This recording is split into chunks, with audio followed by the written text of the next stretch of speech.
Also is running in this race, so Sarah, please come.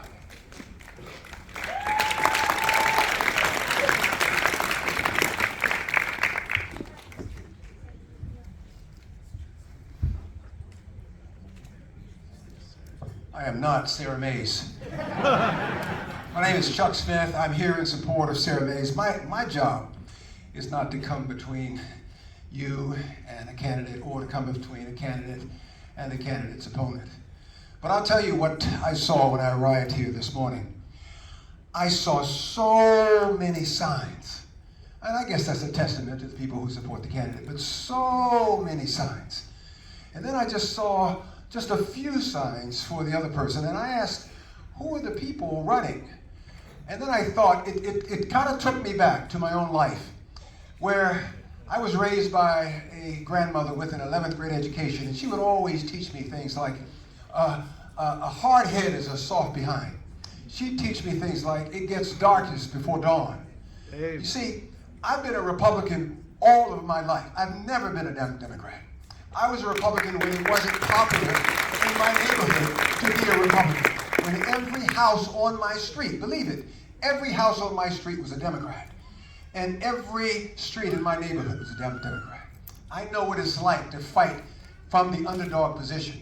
Most of my life, I have looked at the opposition, and I've always been outnumbered. It reminds me of a poem, and stay with me as I just say this poem out of reverence to my grandmother, of me, my faith, the faith she's given me.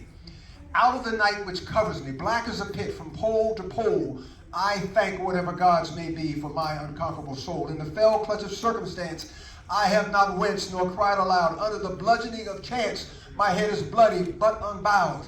Beyond this place of wrath and tears looms but the heart, the shade, and yet the menace of the years finds and shall find me unafraid. It matters not how straight the gate, how charged with punishment the scroll. I am the master of my fate. I'm the captain of my soul. When I think of that, I think of the underdog. I think of the person beneath. When I see Sarah, I see courage. When I see Sarah, I see experience. I see a mother. I see someone who is struggling. I see someone who wants to represent the Republican Party. I give you Sarah Myers. She has my full support. Thank you.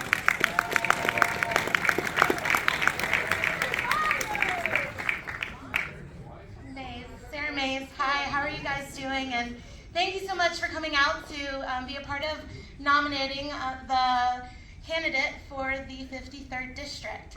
I'm Sarah Mays, and I'm asking you all to stand with me. We have an obligation to stand and fight for what we believe in. We must stand because the stakes have never been higher, and people are tired of the textbook politicians who give fire and brimstone speeches, but then they do not practice what they preach. I identify every day with what God asked Isaiah. He said, "Whom shall we send, and who will go for us?" And my voice is loud and clear. Here I am, Lord, send me. Amen. Not because I have an extensive legal and legislative experience.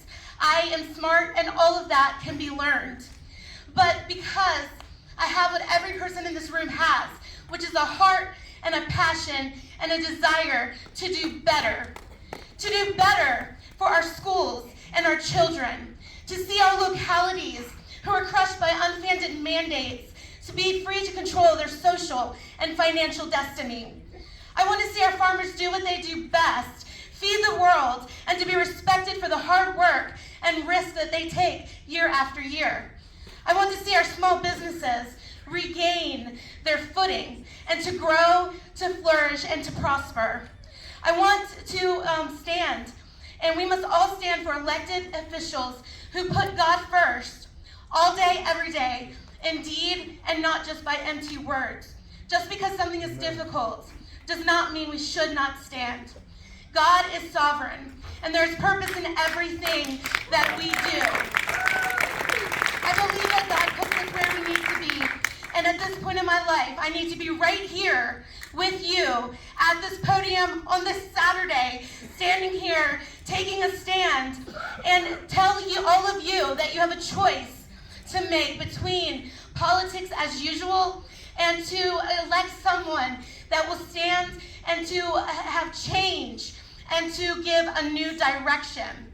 This new direction will be a collaborative effort between you, myself, and the citizens of the 53rd District. We will go to Richmond and we will actually give the people back their voice. I don't want to be your voice. I want to take your voices to Richmond.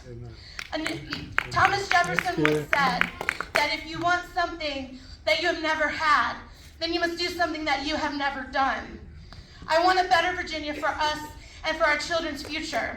And I'm ready to stand before you and ask you to stand for the same thing. We must stand for the values that have gotten lost.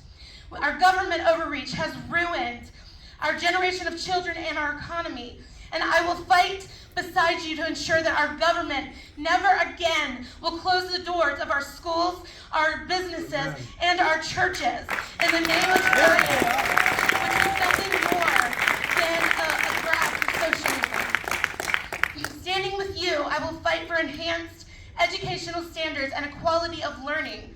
Grades should mean something, and they are earned. If a child is a star performer, then they should be treated as that and not forced into mediocrity just so another child's feelings will not get hurt. Amen. In our schools, we must stand to create a safe environment for our kids, where girls are girls and boys are boys. I will stand in support and fight for our universal school choice, which includes homeschooling and private schools. I believe our tax dollars should follow us and they should go to support this tuition. In addition, I believe that parents have rights. They should be the sole voice in the upbringing of their children, not the teachers, not the guidance counselors, and definitely not our government. Amen. And while we are standing for our kids, we must also stand for the life of the unborn. I am 100% pro-life, and most of you know that I was assaulted in college. And I had a daughter out of that, and she is here with me today. And despite all of the horrible circumstances that I have gone through, I can tell you that giving her life is my greatest achievement in life. We must stand for the life at conception with no exceptions. Pro-life is also, to me, about being pro-family and about being pro-mother. You can't stand for life and then not stand for the mother that is choosing life, despite whatever circumstances are surrounding her pregnancy. We must stand for those that have stood before us. I will stand and I will fight for senior citizens. They should have a voice as well. They should be protected and have access to resources that help them live independently with dignity and enhance their quality of life. We must stand and fight for our Constitution. I will always fight for our Second Amendment rights, constitutional carry, and will vote against every single red flag law. The constitutional rights of the people will not be stripped away on my watch. We must stand in support of our police and our first responders who put their life on the line for us every single day. We must stand for energy freedom in Virginia. No one should be able to dictate or require us to use specific energy sources, and I will fight for that. We must stand for election integrity. In order for our elections to be secure, it's more than just working for a cause. It's about being a part of a grassroots effort and working to educate what election integrity is and why people should care. In addition, every elected official and everyone running for an elected office should lead by example, not by confusion. Amen. Now is the time for action. Now is the time for change. We can no longer sit back and let others dictate what is best for us, what is best for our children, and what is best for our country. Now is the time that we as citizens must stand, and I will represent you as a common everyday citizen. We must stand together and we must look where we have never looked before. As tempting as the shiny, sparkly bauble may be, we must ask ourselves, what is this bauble made of? Is it steel or is it sand? Does it serve to only reflect who is looking at it, or does it reflect every single person in the 53rd District? I will stand strong. I will not back down, despite all of the rancor that's happened prior to this convention, you will be proud to have me, Sarah Mays, represent you. And I will be honored to take your voices to Richmond. Together we stand. Stand with me, Sarah Mays of the 53rd District. Thank you, and may God bless you and the beautiful Commonwealth of Virginia.